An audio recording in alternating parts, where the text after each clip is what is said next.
Live right here on the early line on this Tuesday morning. I am Ben Stevens. He is Donnie Rightside. It is NFL Draft Week. We are just 2 days away from the start of night number one, round number one in Green Bay, Wisconsin, in the shadows of Lambeau Field. So here on this Tuesday on TEL, with more draft markets opening up, more odds we can use to drive the conversation and paint the picture of what we can expect to see in the opening round of the 2025 NFL Draft. DRS, we play one of our favorite games. It is time now for NFL Draft. Buy or sell. How excited are you? I love it. I love buy or sell. And by the way, you should be buying on DRS right now, because if anybody didn't know what happened here, that was Ben leaving the camera here and the studio because upper management wanted to see if I still had it in me to be a solo host on this network, even though I've done it thousands of hours so far. So I passed it with flying colors. I'm back for the rest. Ben's here, so we're all involved in getting ready for buy or sell, which I do love here. NFL Draft Edition, but looks like we're going to be together, Ben, for a while because I did pass the test. Yes. You still got it, my friend. Anybody that questioned that, I think they just got the answer that they need. Solo missions aplenty on radio, but to do it with the bright light shining in front of you, you've got that pretty down pat. DRS, what are the stories for the 2025 NFL Draft as we have shared? For the first time ever in the modern era of the draft, dating back to 1994, for the first time since the NFL expanded and added its 32nd franchise back in 2002, this time of the league year, and now just 2 days away from the NFL Draft, it is the first time ever we have seen all 32 NFL teams still hold on to and maintain their original first-round pick. We have not seen any movement up the draft order, either trades that have happened years prior or this offseason or in the last few weeks. So will we see it? Per NFL research, we have had 24 consecutive NFL drafts with a trade in to the top 15. We have averaged about a trade and a half into the top 10 since 2011 in the last 15 years or so. So DRS, buy or sell, two or more first-round trades will be traded before, or two or more first-round picks, I should say, will be traded before the start of the NFL Draft in just over 48 hours. No, I'm selling that right now because the key indicator is how that question is worded. Now, do I think there's going to be multiple trades in the first round during the draft? I absolutely believe that's going to be the case. But the reason why I haven't seen that is so many times, like the number one team is like, well, I'm not sold on a quarterback, or somebody's offering me so much and we don't necessarily need a quarterback that I'm going to be able to trade back. Like case in point, you take a look at, the Bryce Young deal that was done. It's like, okay, well, here's where we're going to trade out and trade in and make some things happen. That was interesting. But also at the same time, even if you go back, let's just say a decade ago, Carson Wentz and Jared Goff in that draft went 1 and 2, I believe. Both of those first and second picks were traded. Once you knew Jared Goff was going to go to the Rams, the Eagles like, we really like Carson Wentz. Now we're going to move up to 2 before the draft even happens. But the fact this year that Cam Ward seems like he's signed, sealed, and delivered to Tennessee, and now you're seeing these huge draft odds here for the second and the third picks. It makes me feel like those teams have already decided they're not going to move those picks, at least before draft night. Because the one thing we do know understand is we get angry. Like Cam Ward, we know is going to be the first pick. Why are we wasting 10 minutes on the clock or whatever so the one team can have their glory and say, hey, we're the number one pick and let's wait? But these teams, like second and third, you might say, you know what? I'm going Travis Hunter here, number 2 with Cleveland. And you get a phone call from Team X that calls up, we really want Travis Hunter. What's it going to take? And they go, 3 first-rounders. They go, done deal. Oh, okay, well, we'll make that move at this point. I don't think we're getting any first-round trades before the clock hits. Because why, Ben? I think we've already would have seen it. I don't believe we are going to get any trades before the start of the opening round either. I'm going to sell this notion. Now, if we ask a question, would you buy that we see multiple first-round trades on the night of the draft?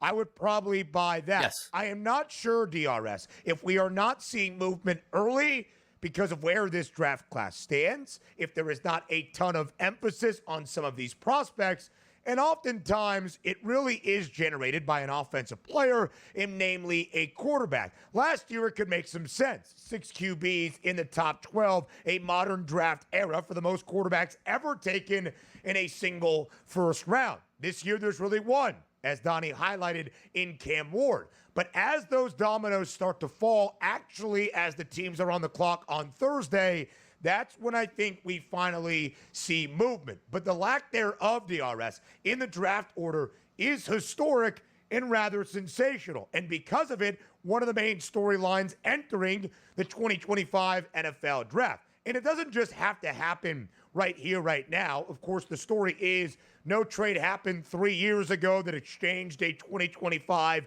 first rounder for any of our 32 NFL teams. That's the first time ever in the common era. But, Donnie, also the first time since 2014, unless we do see a trade in the next 48 hours, we have not seen a trade from the start of the league year that happens in the middle of March, this year on Wednesday, March 12th, in the start of the first round. The first time in more than a decade, there has not even been a trade in about the 6-week span that we see in the buildup to the NFL Draft. Significantly, there is no movement right now. What does that mean? We'll find out on Thursday.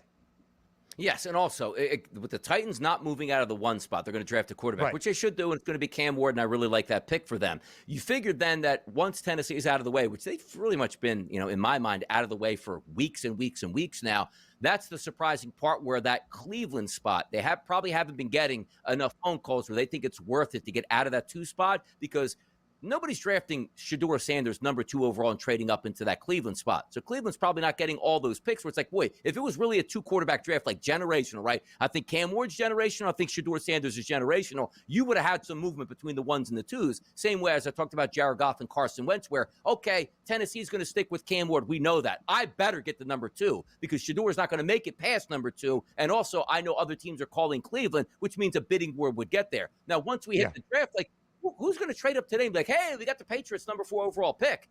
We don't know who's going to be there. Oh, no, that's not the guy we wanted. Now we got to trade out and we actually lost in the transaction. That's what you're seeing now. But once you see, Ben, 1 go and 2 go, that Giants pick and that Patriots pick might be a hot commodity depending on where these boards fall for these teams.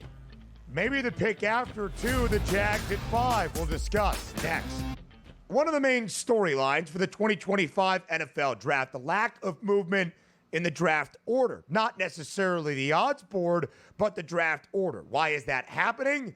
Because we really only have one surefire quarterback we know is going in the top 5 or the top 10. How many quarterbacks we will see, we'll discuss a little bit later on. But both DRS and I are selling the notion that we see a trade happen before the start of the first round. On the night of the first round, I think we could see multiple moves. In DRS, we had a report yesterday from ESPN's Adam Schefter that Jacksonville, who selects 5th overall at this moment, is seen around the league right now in this draft cycle as a wild card. What exactly are they going to do with that pick as they try to reinvigorate the roster, as Liam Cohen, rookie head coach, tries to reinvigorate the career of his quarterback in Trevor Lawrence? Are they even going to be the team that makes that 5th overall selection by the time we get to draft night on this upcoming Thursday? Some market movement because of it yesterday, DRS, as we focus on the Heisman runner-up in Ashton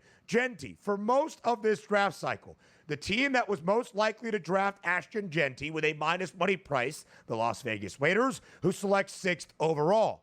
That started to change as we spoke yesterday on the show. We showed you the odds. Mason Graham was minus 165 to go 5th.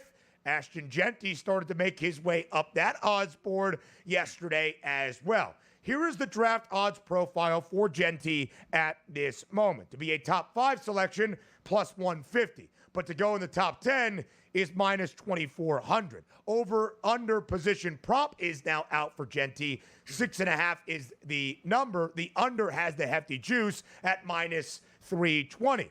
So we think that Ashton Jeanty is a surefire top 10 pick. Is he worth it? Buy or sell, DRS? That exact question to you.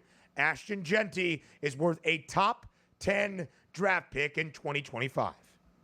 I'm going to buy this with a caveat here. Ashton Jeanty is a sensational running back. In the year of the running back that we just saw here, so many teams are not going to get the idea like, oh, Okay, Saquon went to the Eagles, won him a Super Bowl. Let me just get a dominant running back. We'll go to the Super Bowl. Understand where you're coming from here. The Philadelphia Eagles were elite just about at every single position, which included maybe the best offensive line in football. So hear me out on this. Jeanty, love the kid. Goes to the right situation, fantastic. Let's talk about the right situation here in the top 10 for Ashton Jeanty. Number 1 overall pick, which you know he's not going, but I'll play it out because the question is the top 10 here. The Titans, they're not serious about winning this year. If they're going to get a rookie quarterback, that roster stinks out loud. Number 2 is Cleveland. They're not serious about winning this year. They don't have a quarterback. Why would another running back go there? Oh, Donnie, Nick Chubb might have been the best running back in football before injury. What did that do for Cleveland? Didn't that amount to a ton of wins and making deep playoff appearances and winning Super Bowls? Number 3 is the Giants. They're unserious about winning. They just took Saquon Barkley 5 to 6 years ago and see how that turned out. They can't do that again. The Patriots at 4. They're unserious about winning. They have a young quarterback. They're just trying to get their roster as one of the least talented rosters in the NFL be a wasted draft pick. You're telling me the Jacksonville Jaguars just a few years ago drafted Travis Etienne in the first round, and now we take a look and say, oh, well, we're going to draft another running back, particularly in the top 5? Absolutely not. The Raiders, that's an absolute joke if he goes there. The Jets, they're not serious about winning. The Saints, they're not serious about winning, which then brings me to the Bears, which is a caveat. You feel you have your franchise quarterback, your wide receivers, you rebuilt that team and spent money. I can actually see the Bears taking a leap this year. I'm not saying a leap winning the Super Bowl, but maybe that team in the next 2 to 3 years is really serious about winning and could do some damage with that rookie contract. So for the top 10 teams, one team, which is number 10, might make some sense. If one of those teams before them in the top 9, Ben, actually draft Ashton Jeanty, fire the entire organization from top to bottom. Plus 370 price right now for Chicago to be the team to draft Ashton Jeanty. The Raiders still have the shortest number at plus 105. The Jags have the second best price at plus 195. Is Ashton Jeanty worthy of a top 10 selection? Absolutely buying that notion. To DRS's point, how much does he move the needle? There was not all that long ago, Donnie, the running back position would have never dreamed of going in the top 10. And then Bijan Robinson went 8th overall in 2023. Jahmyr Gibbs not far outside of the top 10, 12th overall to Detroit. Those guys have proved that they can play at a very high level and do move the needle. Saquon Barkley did a ton to reinvigorate the running back spot this past season as well. Ashton Jeanty is going to be a top 10 pick, but we have not seen many running backs go in the top 10. I just mentioned Bijan Robinson in 2023. The 2 years around that, 2022 and a season ago, not a single first-round running back. And DRS, prior to Bijan Robinson, that guy in Saquon was the last to go in the top 10, second overall back in 2018. More around the NFL draft up next. Live right here during NFL Draft Week on this Tuesday on the early line, 48 hours out from draft day in Green Bay, Wisconsin. In DRS, we expect early on, more than likely at 3rd overall, the Penn State edge rusher and game wrecker Abdul Carter. Will hear his name called. Here's what Carter did during his time in State College. Wearing the number 11, the historic number at linebacker U, taking over for Micah Parsons on the edge, and really not skipping a beat. DRS, you consider him to be the best overall prospect in this NFL draft. Now, you don't think he's going number 1 overall, but you think he is the best draft prospect in this draft class in 2025. I'm not sure I argue with you. Buy or sell on Abdul Carter. Abdul Carter will be a minus money favorite to win Defensive Rookie of the Year for the 2025 NFL season. Oh, without a doubt, 100%. Buy. I can't buy enough of this stock right now. I love this kid. I do. Because the one thing you have to understand, there are going to be very good defensive players in this draft along with Abdul Carter. But when you have just a plug-and-play guy, like, what is your job? Hike, go kill that quarterback. He is the best of it here. He is at an elite position, but also an elite athlete that can do many things that other people can't. A generational pass rusher we might be looking at here, which is fantastic to let it play out. And you might say, well, Donnie, Travis Hunter could be a lockdown corner. Understand how things work out. You can still be a very good defensive end and get triple teamed every play and end up with 3 sacks. You're not going to get Defensive Rookie of the Year. You know, you get that? 11 or 12 sacks as a rookie. It's the same thing with a shutdown cornerback. Everybody else has to have a slightly down season. Like, he only had 1 interception, but nobody threw him the football. The statistics are what usually gets you trophies here, as opposed to nobody throws you the football, like being on Revis Island back in the day with the New York Jets. So for me, it's a simple answer. It's an absolute buy. I would be shocked if Abdul Carter comes into the NFL and has a healthy year, which means he plays 17 weeks and doesn't wind up with 8 or 9 plus sacks here, which will get him that Defensive Rookie Player of the Year. No doubt in my mind. He's a great football player. I expect big things, and he'll be minus money. There will be natural comps, of course, to Micah Parsons because they both hail from Penn State. They might both end up in the NFC East. Parsons, during his historic rookie year back in 2021, 13 sacks, cruised to Defensive Rookie of the Year and getting his name on that hardware. Finished runner-up for Defensive Player of the Year, even back as a rookie. Abdul Carter will be expected to do the same. And if he does end up in New York and the Giants retain Kayvon Thibodeau and they have Dexter Lawrence plugged into the middle, he's going to have some opportunities to cause some havoc on the outside. Donnie, I think it's pretty simple, maybe not simple. I think it's pretty understood to say now in the NFL. Quarterback is by far the most important position. But what is the other position that moves the needle? A dynamic pass rusher, either on the edge or in the interior. That's why I believe that Abdul Carter is the best draft prospect in this NFL draft class. Cam Ward's going to go before him. Travis Hunter probably hears his name called before Abdul Carter as well. The Giants should be salivating at the idea they get Abdul Carter 3rd overall. And also understand this, like it's a plug-and-play spot for an unbelievable athlete. Like if you're a quarterback, you got to learn the ropes. You might not even be starting your first couple weeks here. If you're a great quarterback like Travis Hunter, you're still getting into the physicality of the NFL. And I'm not saying like defensive pass rushers just come out of college and dominate in the NFL. But if you are just saying, hey, look, I'm going to put you in on 3rd down and drop you right in this equation, he's going to wreck teams' game plans here. And you're right about it. It's interesting. You got Burns on one side, Thibodeau. You sort of use that Steve Spagnuolo race car package if you get Abdul Carter. With those 3 guys rushing the pass rusher on one separate play on a 3rd down, that's crazy work here. And also, we don't know where the Giants are specifically going, but to get back to the original point, the best football player in this draft, it's Abdul Carter. Whoever gets him outside of the number 1 pick, that's a steal. So even if he lands 2, which it doesn't look like he's going to be that, or 3 or 4, you're getting an unbelievable football player right out of the gate that should dominate from day number 1. A true speed pass rusher at an elite level, everybody needs that. Minus 470 for Abdul Carter to go 3rd overall. It's the pick the Giants have right now. I do believe that is going to be the case. I wonder what exactly his price is going to be to win Defensive Rookie of the Year. And I think a lot of that will have to do with Travis Hunter. Is Travis Hunter primarily a wide receiver? Is Travis Hunter primarily a lockdown cornerback? Now, we heard from GM Andrew Berry in Cleveland last week at his pre-NFL draft press conference. Donnie, the thought among the Browns, which I still find fascinating, is that Travis Hunter is more of a generational wide receiver than a generational DB. Of course, will we see Hunter play on both sides of the football? That remains to be seen. Enough that he could play and be in consideration for both offensive and defensive Rookie of the Year? I doubt it. Again, I believe that Travis Hunter is more elite as a cornerback than he is as a wide receiver. Don't believe me? Take the college football voters right for it as well. Their vote for it as well. DRS, he was an AP first-team All-American at corner, was Travis Hunter, the Heisman Trophy winner a season ago. He was second-team All-American at wide receiver. Again, I think he is elite as a cornerback. I think he is very, very good as a wide receiver. That will remain to be seen what Cleveland decides to do. Browns have often decided the worst of 2 options. Yes, and the Browns, if they just stay put and take either Abdul Carter or Travis Hunter, you can't lose at that spot. They are 2 unbelievably talented kids, but you're right about this. The thought process of could Travis Hunter be an elite wide receiver in the NFL?